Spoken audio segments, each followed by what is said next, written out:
She like climbs up on my chest and falls asleep. And then I pet her and it's super cute. And I like to point out that it makes me feel like a Bond villain because I'm just like sitting there stroking a cat, all the power in the world. Now I feel like you need to say some diabolical things in your Zoom meetings. I like that you assume that I'm not already saying diabolical things in my Zoom meetings. I was presenting to a client with one of my coworkers a few days ago, and her cat jumped up on the table in the middle of the meeting. It was like right in her face. Mm-hmm. She did such a good job of being unfazed by it. Like to me, if that happened, I would have lost my shit if I was supposed to be like talking to the client and just couldn't see because a cat's tail or butt was in my face. Gotta give her props for that. Like I realize I'm not super professional by holding my sleeping cat throughout a meeting, but like we got to keep anuses off this. That's where I draw the line in my animal Zoom meeting. Is the anus. I gotta say no to that one. Yeah, I mean, you wait till literally the very end of the animal to draw that line, but I think it's a good one to draw.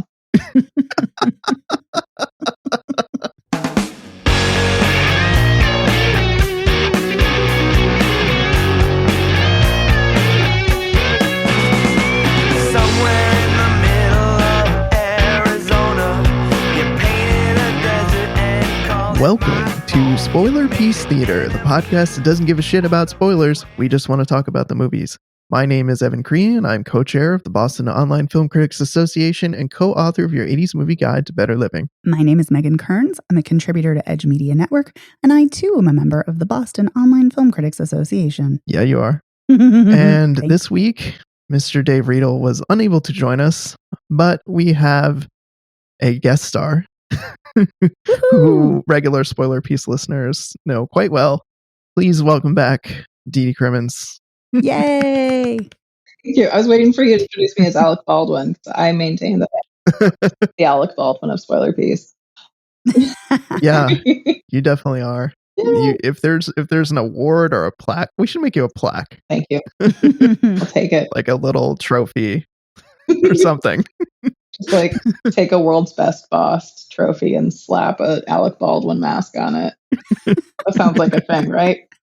That's like on Billy on the Street. Billy Eichner used to do that with little trophies. Oh my God, Billy on the Street. Yes. Okay, let's talk about the movies this week. Otherwise, I'm going to go down a rabbit hole. So we're grateful that Dee Dee is joining us to talk about movies. We've got A Nightmare Wakes.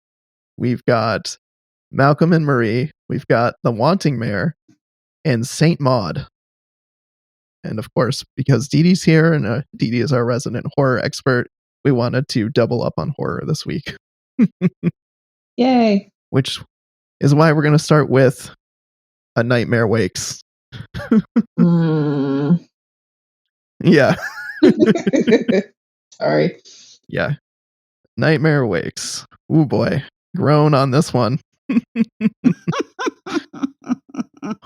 All right. Where do I start here? Okay.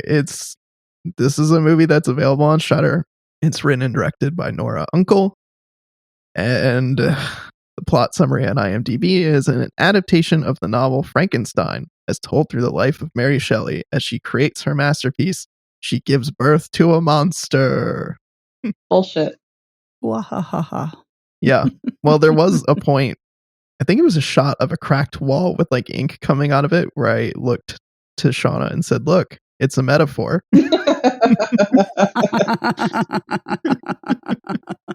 This isn't an adaptation of Frankenstein.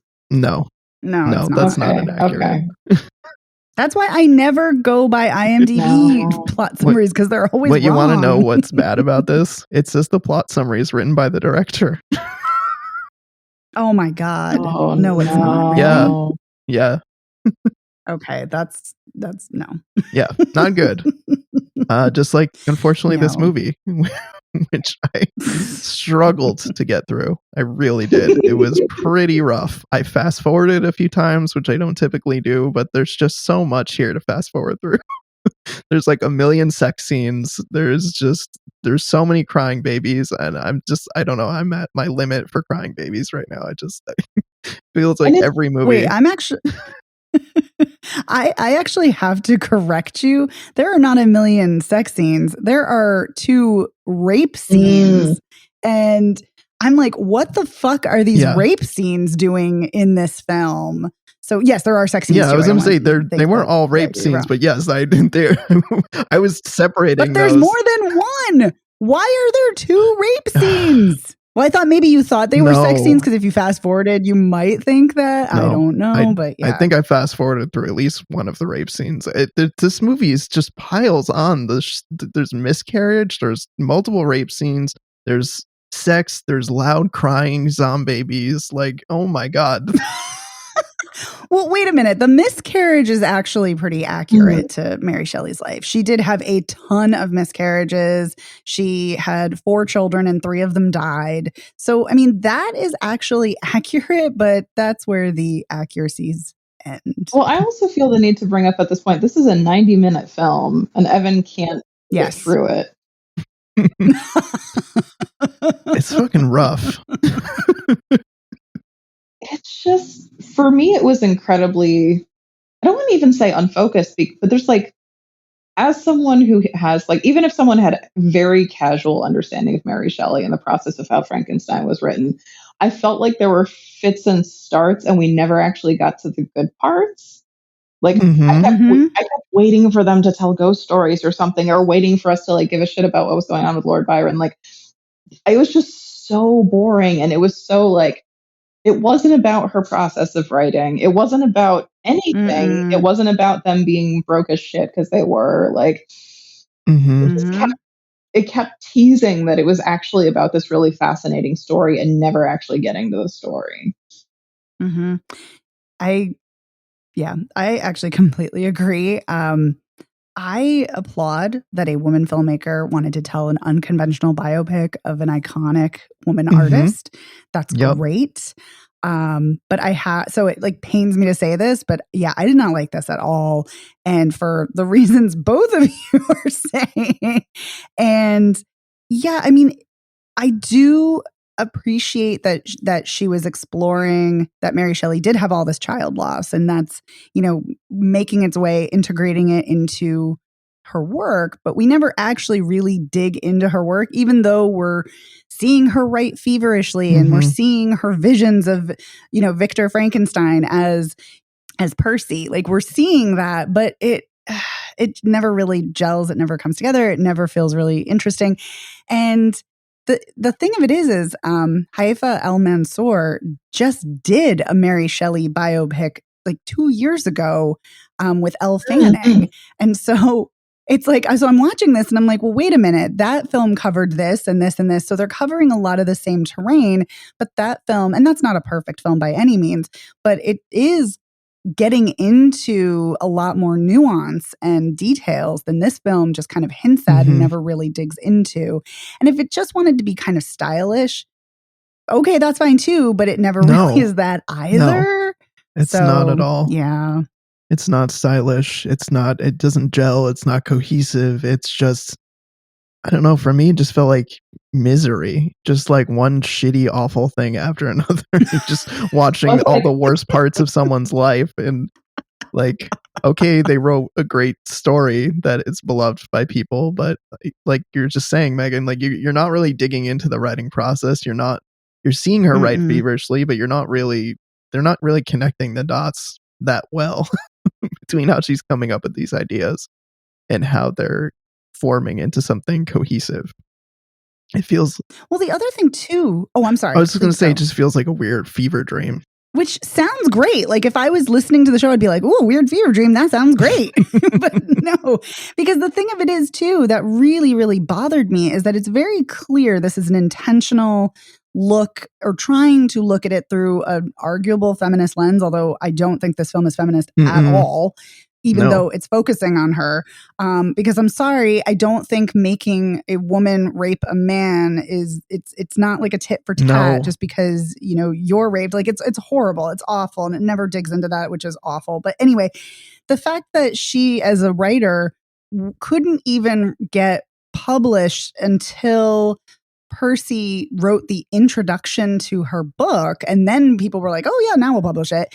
And the fact that there have been, theories throughout the years that she didn't actually write it, that he had so much more input than her, which is not true.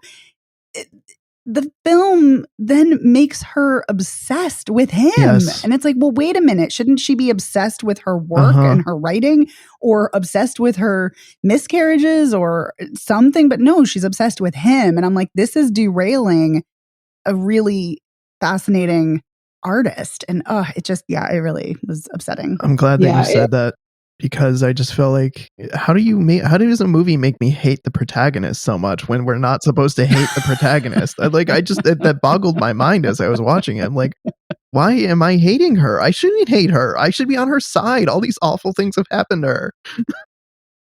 I didn't hate her. I hated what the film was doing to her. Because as someone who the Frankenstein situation, Mary Shelley, all of that stuff is one of my favorite birthing stories of horror, both to the monster itself and to the story.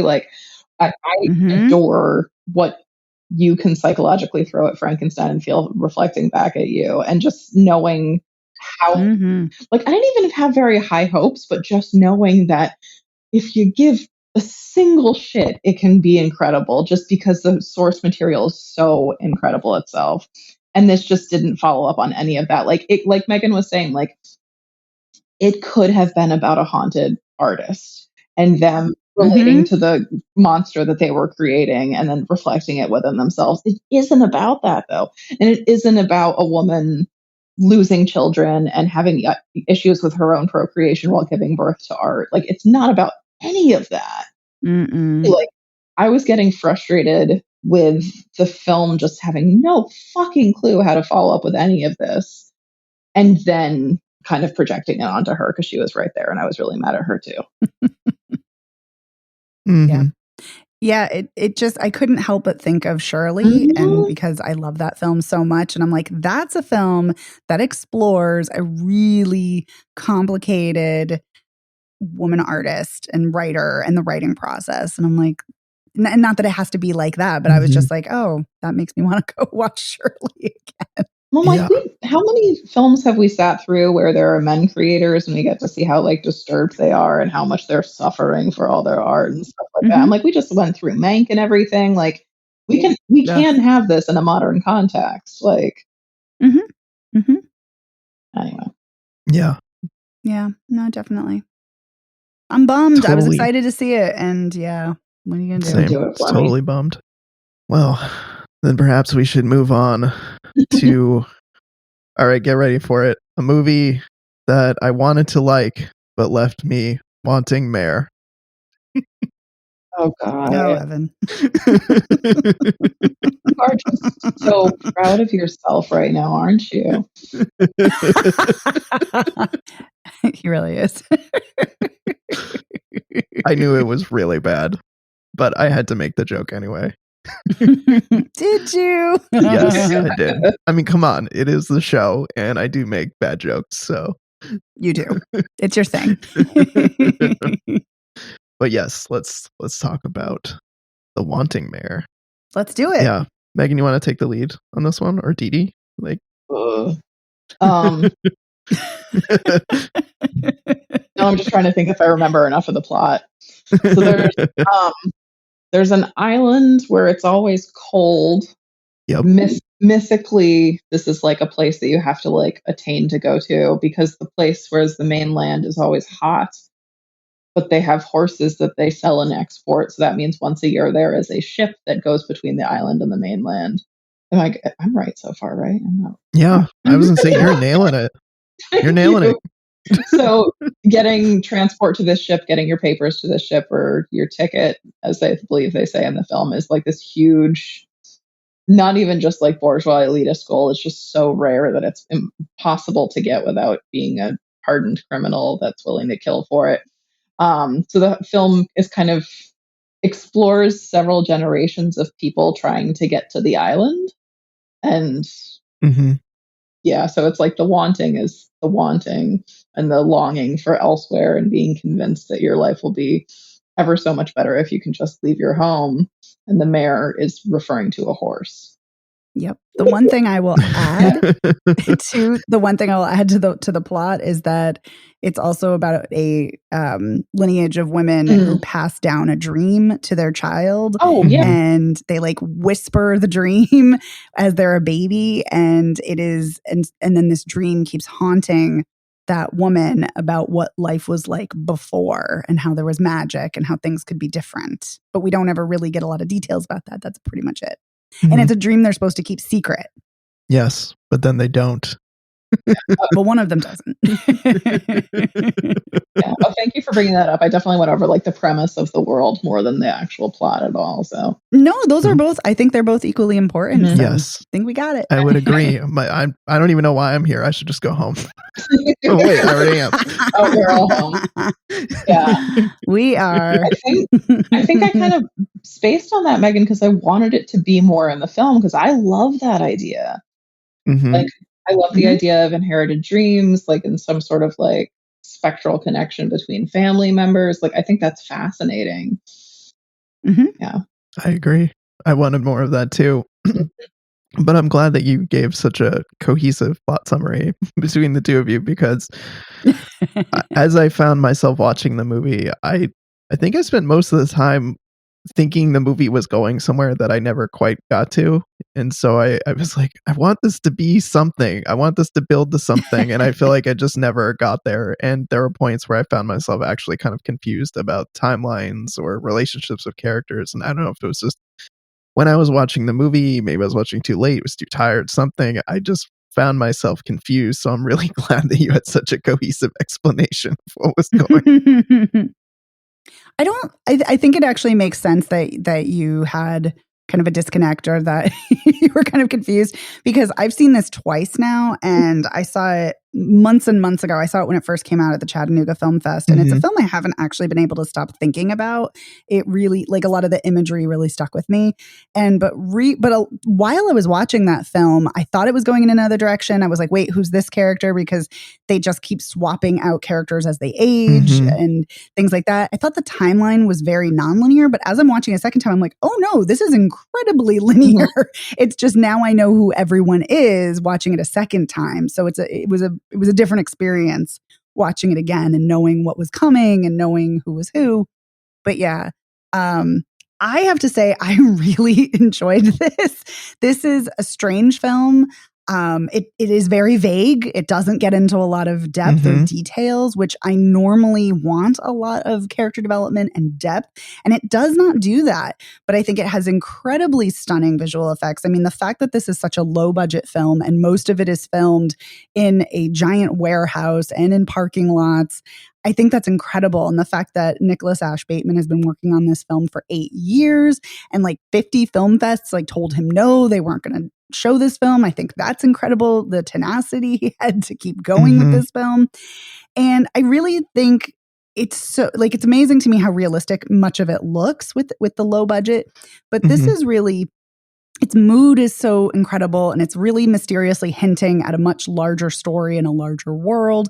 And he's come out and said that this is the first in a trilogy of films, which makes a lot more sense. But it really, I think this film really asks you to surrender to its vision and to just go along for the ride and not ask a lot of questions and just kind of experience it. And either you're going to be on board with that or you're not. And this is definitely not a film, I think, for everybody. But I was really on board. I really did, even though it didn't go where I thought it would. And even though I kept kind of craving and yearning for more, I really did enjoy what I was seeing. And especially the way it hints at the possibility of more things. I like that you like it. How'd you feel about Dee Dee? I wanted to like it much more. I wish I had Megan's level of appreciation. I think that all the things you say, I totally agree with, Megan. But I think that for me, the connective tissue between different shots and different characters and different lines and different scenes, it's not like it felt like vignettes. It felt like it was missing something to me. So there are certain scenes and certain shots in this that for me, like, do more for character development than entire monologues. Like, there's like that one scene where the young woman's just like dancing and kind of singing to herself in front of that like wall of blue light.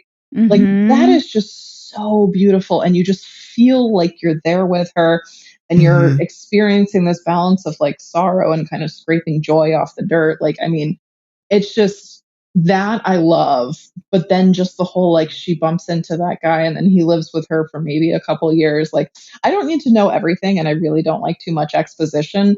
But if you're going to ask me to buy into a multi-generational story, I need a little bit more as to why I care about all these people, if that makes sense. So, yeah, like I think if we're broken up into a series of like 40 short films, I'd be like, guys, you need to see this.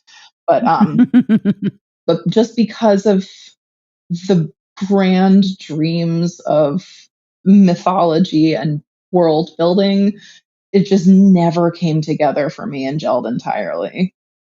I think that's how I feel about it too. I feel like there's definitely some missing pieces. I can appreciate the mood that it sets. And I think there are some really beautiful shots in this film, like the one that you were just referencing, Dee Dee. There's another one where I think the couple is kissing at like sunrise, and that's just incredible. There's some really cool atmospheric shots, and I like the setting a lot.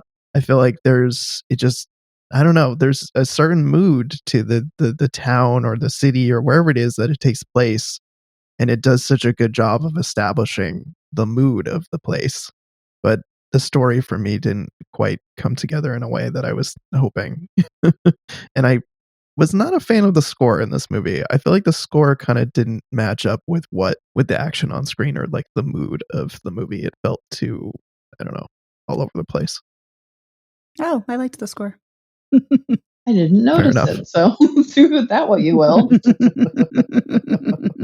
Yeah. I think the funny thing is that, like, I agree with what you both are saying too, in the sense that it doesn't all come together, and it's arguable whether that's intentional or not. But it does feel like it's intentionally vague. For better or for worse, it does feel like that's a very intentional choice. Like, why does everyone want to go to this horrible, snowy, arguably barren land? Like, we don't know. I mean, we don't really see much of it when we finally get there for one of the characters. But why would they want to leave like the warm place? Is it just because it's something different than what they know, so they assume the grass is greener on the other side? Is it something else? And we just don't know. And there's so many unknowables in this film. So many. Yeah. I got the sense that it was the mystery of this other place and not having a chance to go there, and it being such a difficult thing to get there, and thinking, yeah, this is the only place we know. There's got to be something better out there, because at the end, when we're just seeing the blizzard and the ice and the cold, it's like, for me, I was looking around thinking, okay, this is the place that everybody's trying to get to. I think when they get there, they're going to realize this place sucks. Yeah, both places looked pretty awful. I mean, well, I will say like the like kind of country-ish manor that the women lived in right by the ocean, like that looked perfectly lovely. Yeah, that was nice. That did look nice. One of them had a horse at one point. Like, yeah, that country manor, it took me a minute to realize that wasn't where they brought the daughter who was dying later. Like, so that's kind of my confusion. Like, I don't think that the director, or I'm not sure why the director would want me to think that she was being brought back to that house, but because there were no other houses that we had seen previously, I just assumed it was that one. You guys follow? So like, that's the sort of like things where I'm just like, I'm not getting a vibe that this is artistic license or, inspirational ambiguity. I just am kind of confused. Yeah, that happened to me. Also, watching this in the dead of winter made me be like, stay away. You do not want to.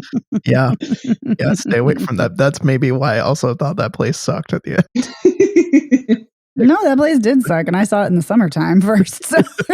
Like, I can open my door and be on that if I really want to. Right? I do think it's interesting that, oh my God, I can't think of her name, Moira, that when she's older and she finally does get the ticket, that she burns it. It's like, you got finally what you wanted, and now you're getting rid of it. Yeah, that bothered me. I kind of liked that, because at that point she looked so at peace at home. Yes. Yeah. She had her daughters. Well, one of them. She didn't know the other died. But yeah, but she was, she had her daughters. She realized she had a good life. Yeah, it's funny. I felt kind of conflicted because I was like, oh my God, this is your dream. You're killing your dream. But then at the same time, I'm like, no, people's dreams morph and shift and change as they age, and that's actually feels realistic. Yeah. No, I did appreciate that because it seemed like she had found her peace, and it seemed like everyone who was trying to leave were leaving because they didn't have peace.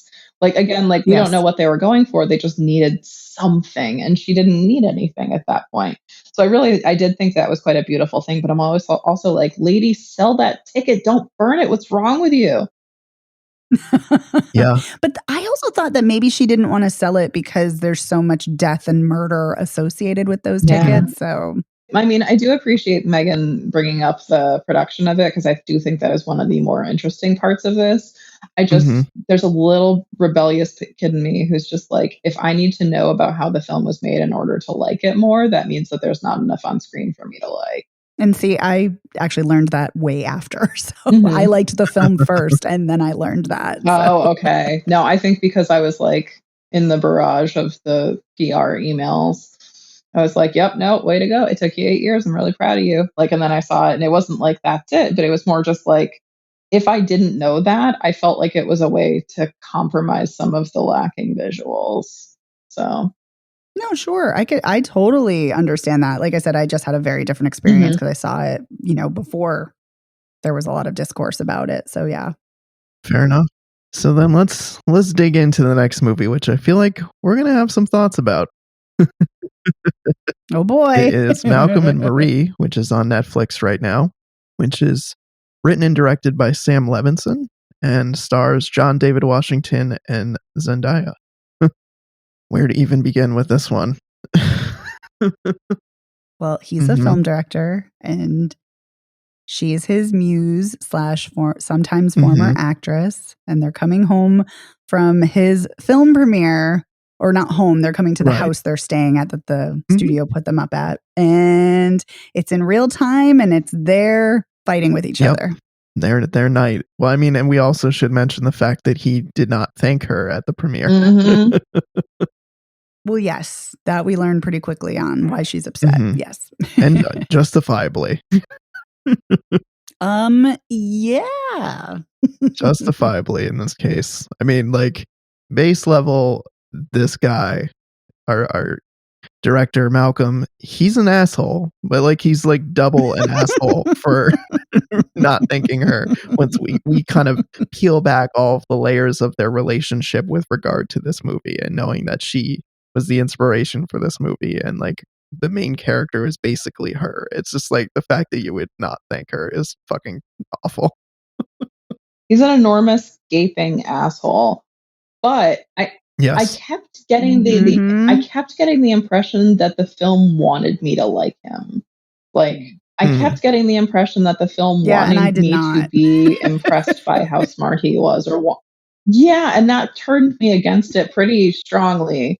Yes. I'm not impressed by the fact that you don't like this positive review of your film. You know what I mean? Like, stuff like that. I was like, I mean, he's a cool guy who like dances around to jazz and drinks whiskey, but like, I want to watch him fail and I want to watch her storm out. Like, yes.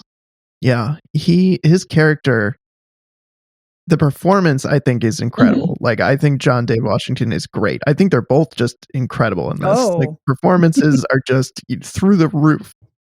But the dialogue. I do not. Sorry. Okay. We disagree. All right.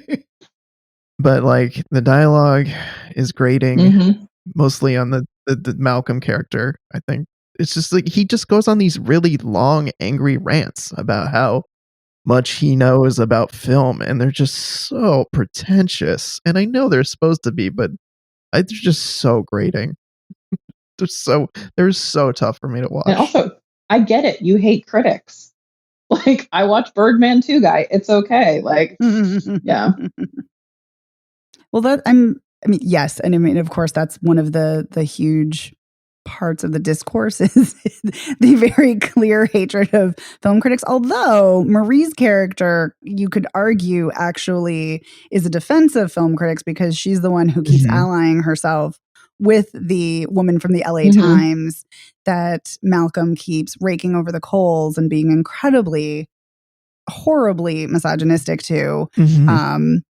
In his talk of her. And I also think it's really interesting that Justin Chang brought this up in his review, that Katie Walsh is the one who wrote a pan of one of Sam Levinson's earlier films, Assassination Nation. And this film is talking about that white lady at the LA Times. And it's like, ooh, maybe you should have picked a different outlet or something, Yeah. if you wanted to kind of, if you weren't intentionally trying to go after her and her review. So, yeah. Yeah. And it's also a fundamental misunderstanding of film criticism and of how film critics champion films and filmmakers. I mean, it's just, the whole thing, that whole part just was infuriating. Even though I get like, okay, Marie is supposed to be the one we're supposed to be listening to. We're not supposed to be listening to Malcolm. But still, I don't think it was well executed in its writing. No. It's hard to tell if Marie is advocating for the film critic or if she is just antagonizing Malcolm. Right. So, yeah. Right. There's that too. So, Megan, I have to go back. So, you didn't think this was well acted? Not by John David Washington. No, I did not. I thought she was great. I think Zendaya is amazing. I love her in everything. I think she is great here. I really, really do. I think she brings a lot of depth, a lot of nuance, a lot of vulnerability, a lot of rage. I think John David Washington is very one-dimensional, very one note here. I very, very often was watching him, and for me, it felt like I'm watching the machinations behind the acting, almost like I'm now acting. I'm going to do this. And it didn't feel organic and fluid the way her performance did for the most part. I think one of my beefs was like, it kind of struck me when they were having one of their arguments when they're both like kind of trying to go to bed finally. She has to do so much more heavy lifting here. Like this film is all about like, we get to learn about her struggles with sobriety. We get to learn about her struggles with her career, like everything. Meanwhile, handling this incredibly fragile male ego through them breaking up apparently repeated times. And all he is just a director who's got a huge ego. Like we don't know anything about him, and he doesn't have to bring any of that to the table. I think we actually learn a lot about him. We learn that he's an incredibly abusive, controlling, manipulative asshole. But we don't have to go through the journey of his life. You know what I mean? Like, we get to watch her completely melt down talking about like her struggles with sobriety, and he just gets he's like a toddler reading a bad review. I'm not defending him because I do read his performances a little flat as well, but I'm also like, when it comes down to it, he wasn't really given that much to do. Like that's why I feel like he was just kind of arriving there. We're supposed to assume the director's the cool guy and the smart guy, and she's the one who has to convince us that she's worthy of all this screen time. Like, that was my take on it, at least. Like, I found him just simultaneously, he was just tedious. Like, he didn't have anything interesting to say. He was just kind of there, and felt like someone was trying to convince me that no, he's really the interesting one. Yeah, he's definitely not given as much to do. You're 100% right on that. I think I keep coming back to, I think we do see a lot of his personality kind of unfurl as the film goes along. I just think there's nothing compelling or or admirable or interesting or compelling about his character. So, and whether that's a failure of the writing, which I definitely think is probably the weakest part of this film, or the fact that John David Washington is fine, but for me, not amazing. Yeah, maybe it's both. I'm not sure, but yeah, I definitely think the writing is definitely flawed when it comes to him. Yeah.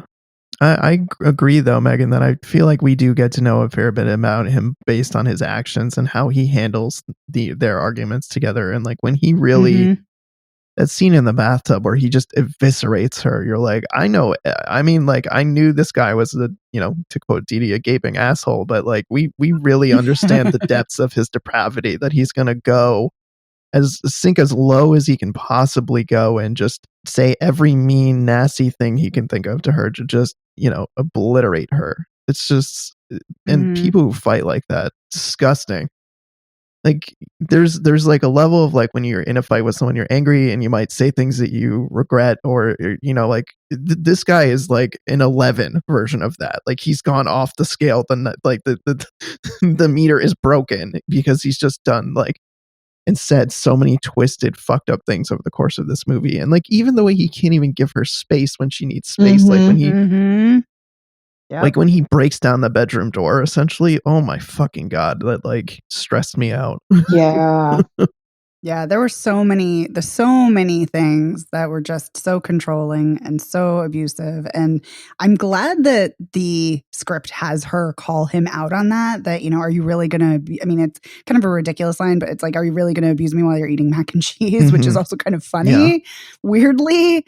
But yeah, so I'm glad that happens, but it to me never feels like it's really, like we see it, we're witnessing it, but it never really unpacks it. And I kept waiting for her to leave. And of course, that doesn't always happen, which is realistic, sadly. But yeah, I kind of wanted more to dig into. But what I also want to say about this film is that I love films about vicious arguments between couples. I really, really do. And this film is clearly paying homage to Who's Afraid of Virginia Woolf, which is one of my favorite films, and that's an incendiary film about an incendiary, volatile, toxic couple who, are wounded and dealing with grief and are wounding everyone around them. But the thing of it is that that's incredibly well written, incredibly well directed, and acted by, two, titans of cinema. And Elizabeth Taylor's amazing. And this just made me want to watch that. And so, yeah, so I'm watching this and I'm like, yeah, Zendaya's great. I love her and everything I see her in. But yeah, but this, I'm just like, oh, there's so much that needs so much reworking of the script and different choices. And yeah, it was frustrating. Yeah, honestly, I found this movie insufferable. I had to actually break it up over 2 screenings, essentially. I watched about half on one night and half on the other night because I just found it such a slog to get through. I don't know. I mean, like I said, I appreciate the performances. I liked its use of space. Like I thought I agree with I liked that. its use of space. I liked seeing the characters inside the house. We're outside looking in. I like the way that they go outside and we're watching them from the inside out. I don't know. I just thought it was a cool space. It was used effectively. I think there were some cool angles and shots. Like there's the scene where he's, gobbling up the mac and cheese and we're watching him at the table from the hallway. And then we see the alternate perspective of behind him looking at him in the mirror while he's eating the mac and cheese. Or like, I feel like there's a lot of creative shots that I found nice to look at. I just like hated everything else that was going on. But it's funny that you're saying that because I'm thinking about it and I do agree with you that it uses space effectively, but there were so many shots that I'm like, oh, right? They think that this is arty. And I'm like, yes. And I'm like, they think, oh, they're doing a weird shot or, weird quote unquote. And, oh, we're going to do it from this angle. And I'm like, why though? What's the purpose? What's the point? And yeah, so it felt pretentious, and I don't mind pretentious. I really don't, but have a purpose. Don't just do it to do it. It's pretentious as all hell.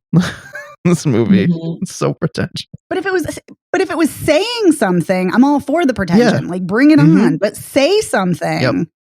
I didn't find it a slog. I paid very close attention to the whole thing because I was just waiting to find that point that Megan was just pointing out doesn't exist.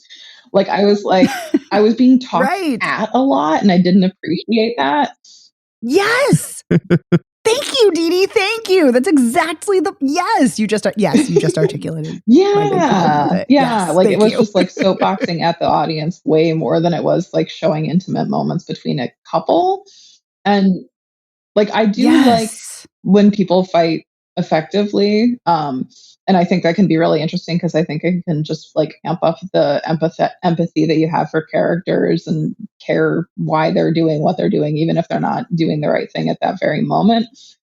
But I don't know, for this one, like I just never felt any closer to either of the characters. I felt like they were trying to manipulate me and it wasn't working. And the whole thing about the shots, like, because of course, if there's 2 characters in a single location and all they do is talk for the entire film, instantly I'm like, this is a play. Like, and so I do feel that because it essentially could have been a play. That's why they were getting super fancy with some camera angles and some blocking that they were doing.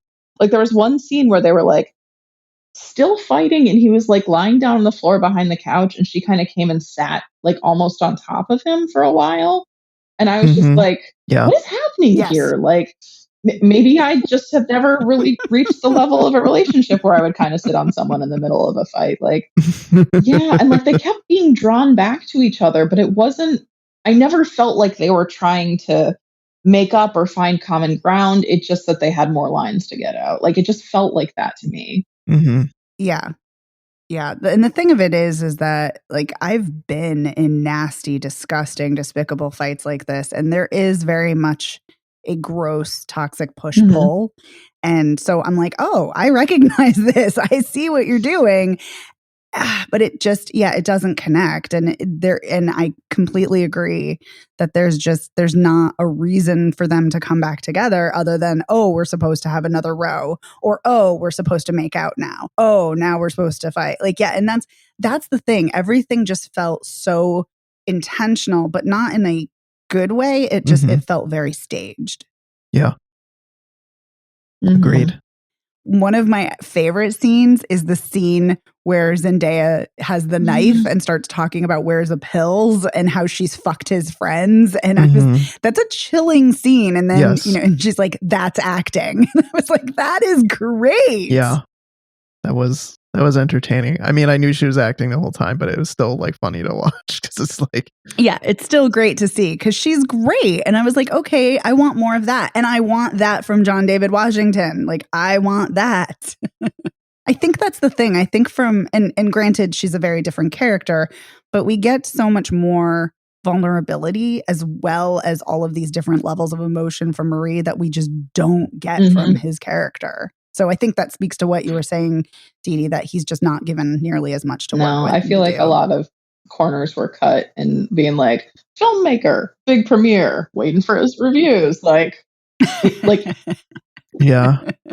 I was upset because, of course, she's an amazing actress. I mean, like, not only is Zendaya an amazing actress, she's been acting all night telling you she's not upset. Like, that's right. True. Yeah, just the fact that he threw it back in her face and is like, well, if you'd done that in the audition, you would have gotten the part. I'm like, fuck you. Like, that's not. I mean, we could spend the whole time not really talking about the movie, but just like the various facets, but just talking about all of the myriad ways he's a dick. Yeah. Because there are so many. Right. Yeah. We definitely could. This film really stacks it against him. But it is interesting. Dee Dee, you had said this earlier that you feel like the film is trying to have you root for him too. And I wonder because I did not root for him at all. Same, but I do agree with that sentiment. I do feel like it is trying to get you to root for him in some twisted way, and I found that kind of disturbing. It's like an underlying thought that ran through my mind as I was watching this movie. I feel like anytime a film has a guy listening to jazz and drinking whiskey, I'm supposed to think he's super cool. And usually what it just indicates is that he's a massive asshole in the film. Either he's a massive asshole or the director has asshole-ish tendencies for making me think that. I know, it's kind of sad. Poor jazz, poor whiskey. It's like you're really telling on yourself here. I do want to ask a quick question because this has been also a big part of the discourse. The fact of their massive age difference, did that bother you guys? Did that play into anything in your watching of this? It was a little creepy, if I'm being honest. It felt a little strange. Yeah. I think I was waiting to be creeped out at, but the fact that she's actually an adult and he's not like a super ancient guy, I think I would be more creeped out by that. But also the fact that we actually know about her history and see how mature she is. Like, I'm not going to make the argument like, oh, she's mature, she can handle it. But I feel like I didn't feel gross because I did think that she was acting with autonomy. And he's a dick and he's kind of manipulative, but because I kind of had faith in her to be headstrong, I wasn't as creeped out by it. I don't know if that helps at all. No, it does. So it's funny. I wasn't creeped out. Like I was kind of like creeped out because I always think age difference, there's very often power dynamics and power differentials going on. But I was like, no, I'm going to keep an open mind. I'm going to, watch this, see what happens. And I was creeped out as the film went along because of their uneven relationship. And I'm like, oh, this is not spoken about. We're not digging into this. We're not exploring this. But it would still read very differently if she was an older actress. And the fact that, because it's written into the script, the fact that, he meets her when she's 20 and when she's in the throes of addiction, and then she gets clean and, and sober. And the fact that he meets her at such a young age is written in. So I'm like, and I know that from what I've read, Sam Levinson also had drug addictions, at the age of 20. So maybe that's why he had her be that age too. But still, I'm like, oh, this is kind of baked into the script, but we're not exploring the fact that there's an age difference and a power differential. So it's like that kind of creeped me out just because it's there, but we're not supposed to talk about it and we're not going to talk about it. So yeah. Yeah. Like, can you imagine if this was like played by Viola Davis or something like that, right? Oh, like that would change, even if not a single block, if not a single line was changed, that would change the film. Yes, absolutely. Yeah, I want to watch that film. No, I don't want to watch this again. Never mind. No, I don't want to watch this again, but I want to see Viola Davis in a similar role. I'll just go watch one of her films right now. Like, I'll be okay with that. So. Yeah, there we go. I will say about this film, there is a lot to unpack and a lot to discuss. And I will give it that there's a lot here. Yeah. Whether it's good or bad. Yeah, I was going to say whether a lot of it to unpack is the fault of the filmmaker. I feel like we should move on. We should talk about Saint Maud, which is another movie I'm actually excited to talk about with both of you. Oh, yay. So this movie I feel like has been highly anticipated, at least in the it was supposed to be released like several times. Release date just kept getting pushed back and back and back. And thanks, COVID. I know. Yeah, I was going to say this was my first screening to get canceled last spring. Oh, no. That's yeah.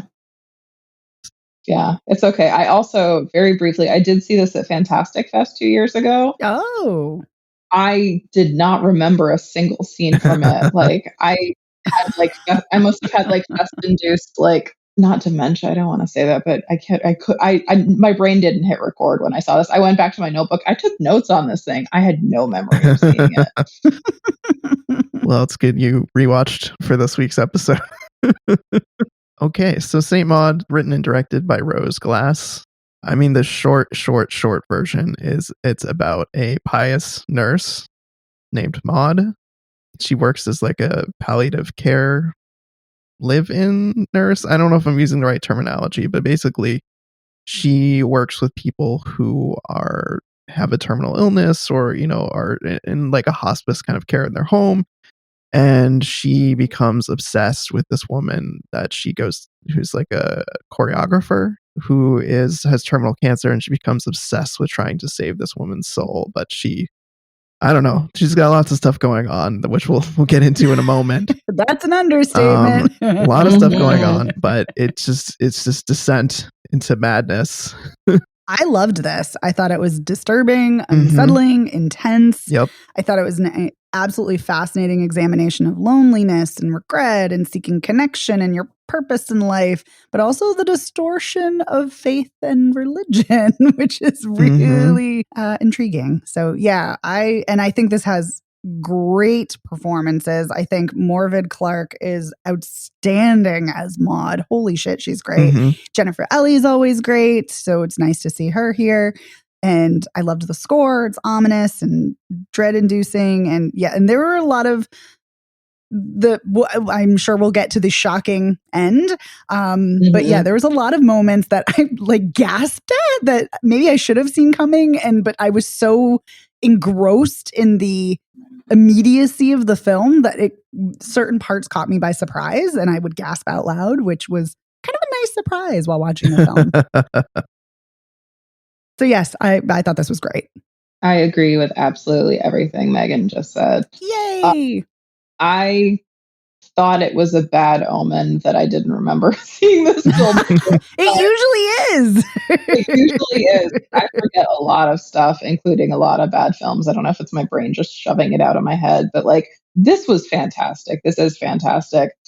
In terms of like the examination of like faith, the fact that at its core is just, several women that have incredibly complicated relationships. And also the fact that it is very clearly a horror film with very minimal blood. I always find fascinating when they pull that off.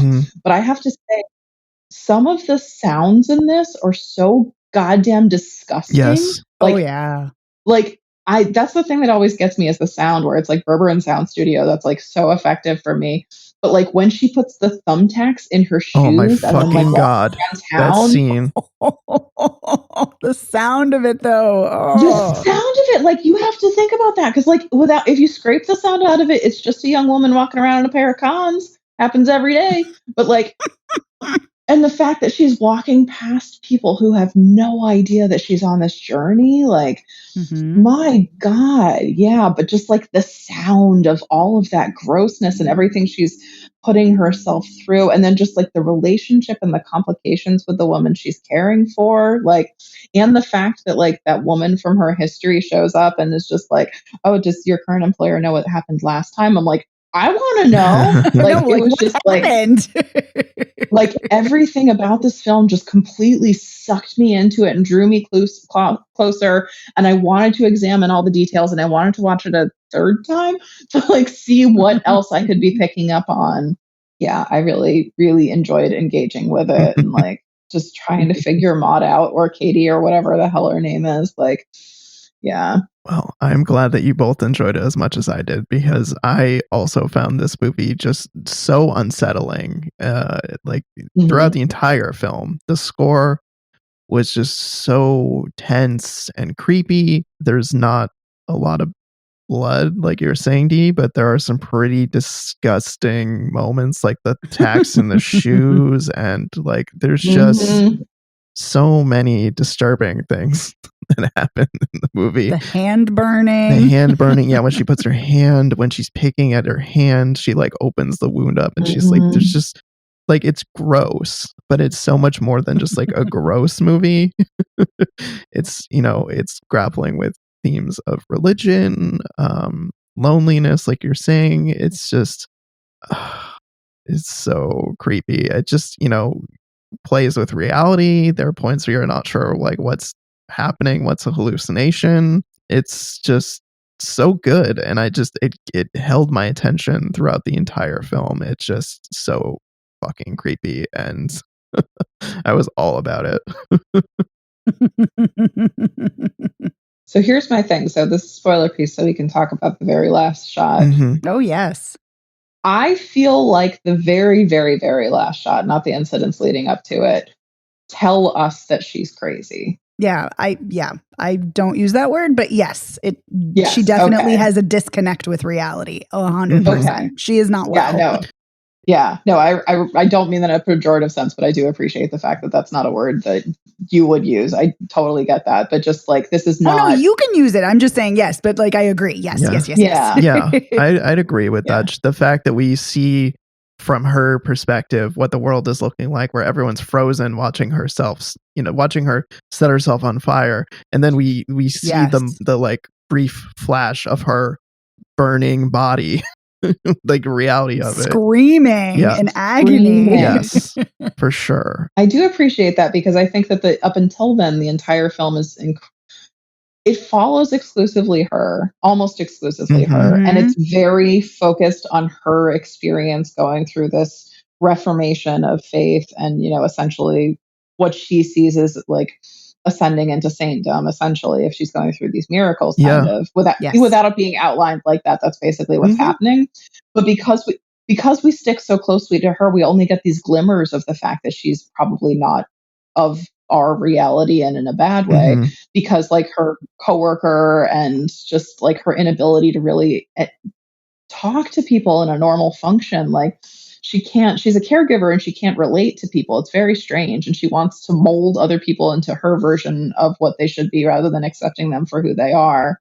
Like, So you get these like glimpses into the fact that she's just deluded. But up until the very end, I feel like the film is kind of like just teasing the fact that there's an actual reality that she's not playing in. But oh my God, that last shot, I was like cheering at my TV. I was like, yes, like that was a great reveal. I very much enjoyed that. I have to say, the scene where we first see her grow the wings, Shauna was like, she must have just had a Red Bull. It made me laugh really hard. It's just, yeah, the progression of things, like as you see her becoming increasingly detached from reality. Was I the only, did it cross your minds that possibly this madness, this detachment from reality was stemming from like possibly from like syphilis? They allude to her having like kind of like a reformed party animal-ish type personality, and we see moments, I don't know, it's trying to connect with people through sex. And I don't know if that was just me picking up on that or if the like other people were sensing that, but I was wondering if there was like more of a physiological cause as opposed to like a chemical brain imbalance. I don't know. It's a weird thought that crossed my mind, but I was like, I wonder if that could be playing into it. Huh. I didn't even think about that. I also did not think about that. I actually would prefer it was not some physiological or psychological like explanation, like kind of a tit for tat, like kind of like, oh, this is what's happening. Like I kind of like that just she unravels. And for me, I kind of like less explanation, but at the same token, it's very possible because this film is brilliantly restrained, but yet leaves a lot of crumbs. Like there is a lot of foreshadowing of what's to come. So and like from the very start, right in the opening of the film, when she's narrating her like diary entry or letter to God, she's talking about her abdominal pains and how menstruation made it worse. So it's certainly possible that it could be some kind of hallucination that was induced by illness. It's certainly possible. Yeah. But I did not pick up on that. Yeah, I don't know. I don't know. I just thought that there would be something kind of really fascinating and about the idea of her being so pious and trying to police other people's sex lives and like just trying to be policing of other people when in some way like she had something was going on with her that she didn't realize was causing this or kind of like catapulting her in this direction. Well, I thought it was the fact that she couldn't save that patient. Yeah. Right from the start. That's true. And that kind of traumatized her. And in terms of policing sexuality, like she sure is obsessed with Amanda's sex life. Oh boy, is she. Watching it, policing it. Yeah. I want to come back just briefly for a moment about the policing of sexuality. I think that's also really intriguing and fitting because when she feels God enter her, it's very orgasmic. Yes. And she's clearly very, she's having a very pleasurable moment. So it's really, really, yeah, she's feeling herself. So it's interesting. Yeah, that trip up the stairs, man, that really got her going.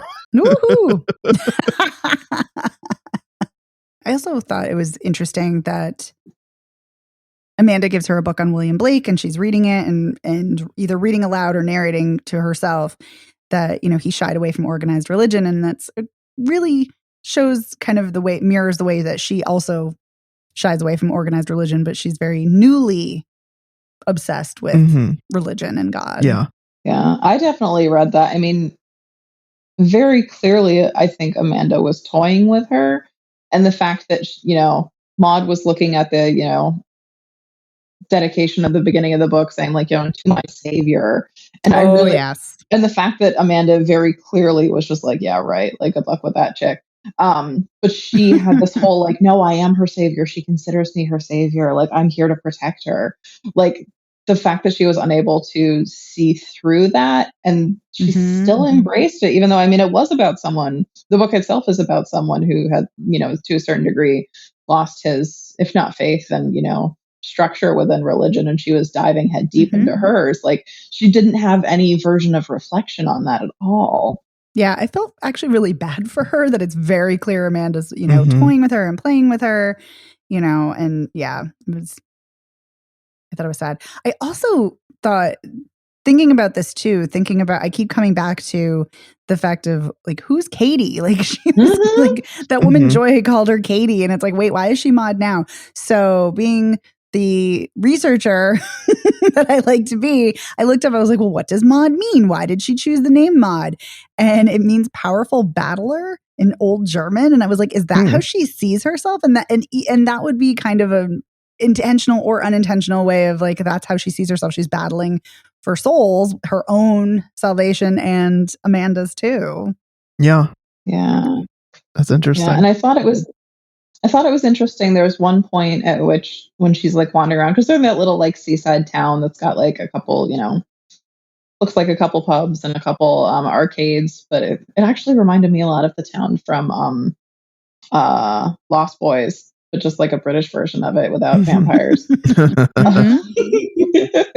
But when she's kind of, you have her inner dialogue and she's like, oh, I wonder how Amanda ended up in a town like this. And then you find out that she's been there a while. She's not new to the town, like, because she's running into her friend and things like that, or her old friend. And she used to work in a local hospital. So it's interesting that she has this weird like distance from her old self when clearly she hasn't gone anywhere either. Mhm.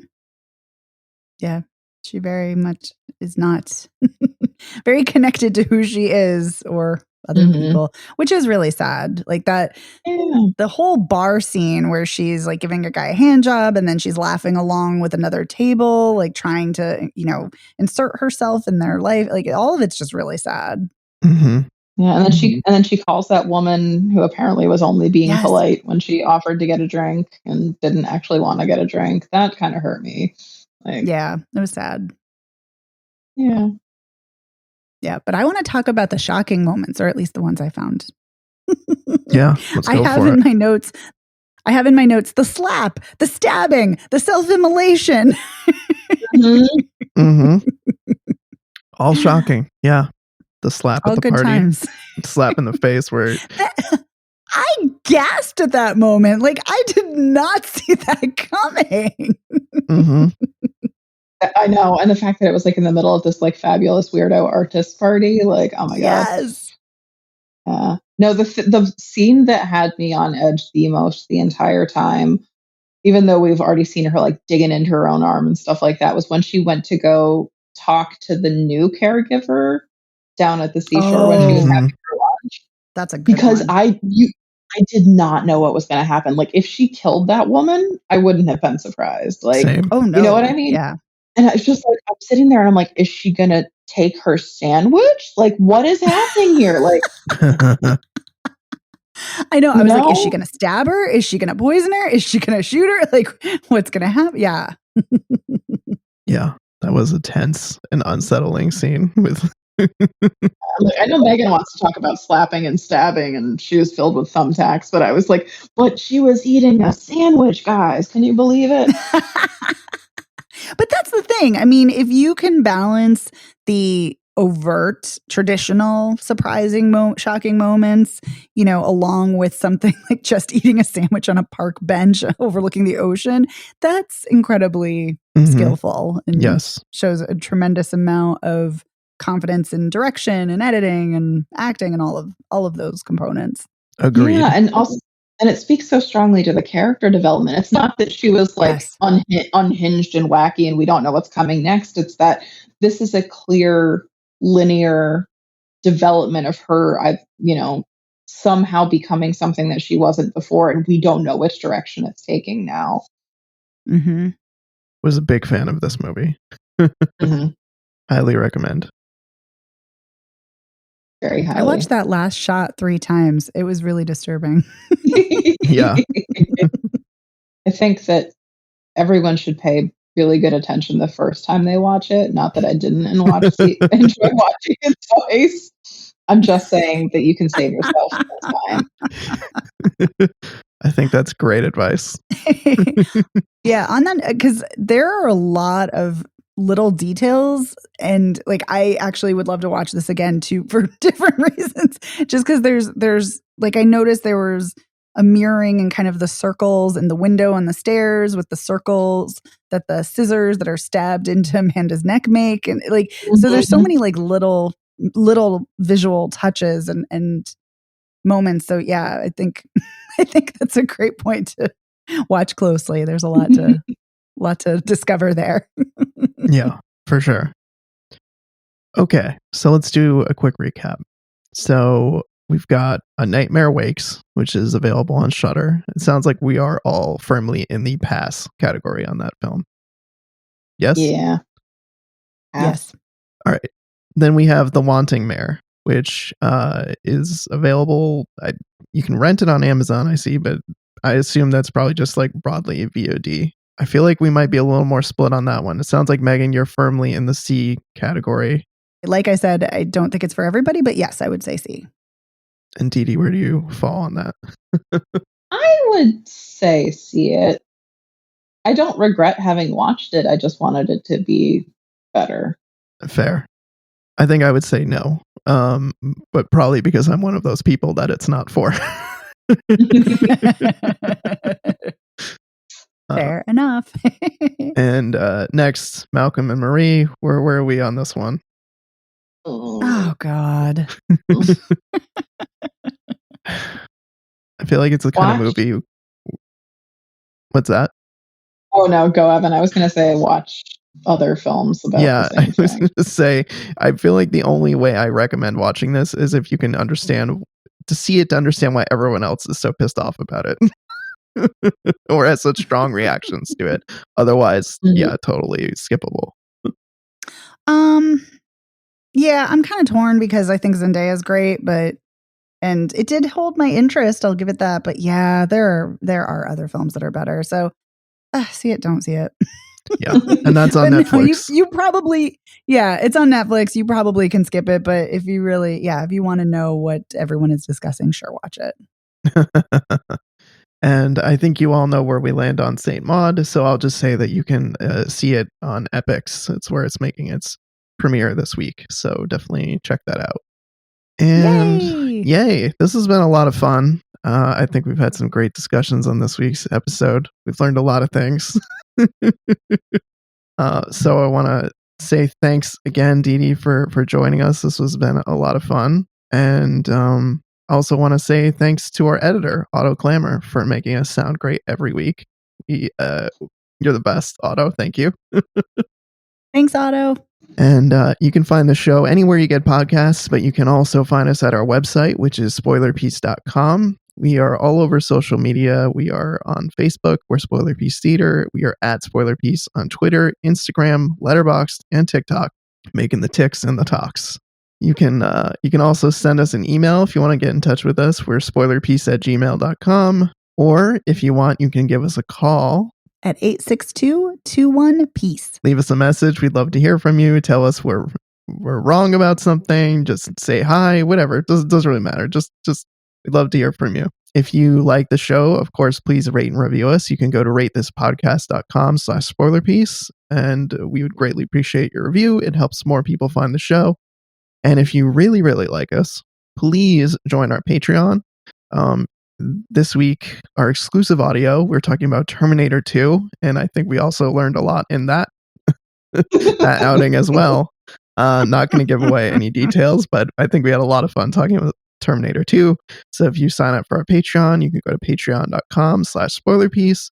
You can sign up to get exclusive audio each week, like the Terminator segment I just mentioned. You can also, we have a tier where you can pick movies for us to talk about. So there's lots of great stuff over there. And we also want to take a moment to thank our patrons. We do. We want to give a huge thank you to Bill Scahan, Bob Chipman, Charles Nash, Chris Wilkinson, Davida Margolin, Deirdre Crimmins, who's here right now. Yeah. You're welcome. Thanks, Dee Dee. Christopher Jensen, Max Colville, Mike, Lord of the Sith, Rory Glynn, Sean Penchnar, Shauna Harris, Shelley M. McCaskill, Shona Glasgow, and Zach Pigeon. Thank you so much, patrons. You rock. You're the best. Thank you so much. And thank you for listening to this week's episode. And so my name is Evan Crean. I am co-chair of the Boston Online Film Critics Association and co-author of your 80s Movie Guide to Better Living. You can follow me on Twitter and on Letterboxd as Real Recon. My name is Megan Kearns, a contributor to Edge Media Network. I too am a member of the Boston Online Film Critics Association. You can follow me on Twitter at OpinionSWorld and on Instagram and Letterboxd at The OpinionS. And Dee Dee, where can folks find you? Sure. I'm Dee Dee, Deirdre Crimmins. I write for Roomwork Magazine, thatshelf.com, and oh, wait for it, Seaville Weekly is back in the house. Woo! Woohoo! I'm now a regular contributor to Seaville Weekly. And you can find all my stuff on Twitter. It's at Dee Crim. That's DEDECRIM. Awesome. Thanks for joining us, and we will see you next Thanks, week. Thanks, Dee Dee.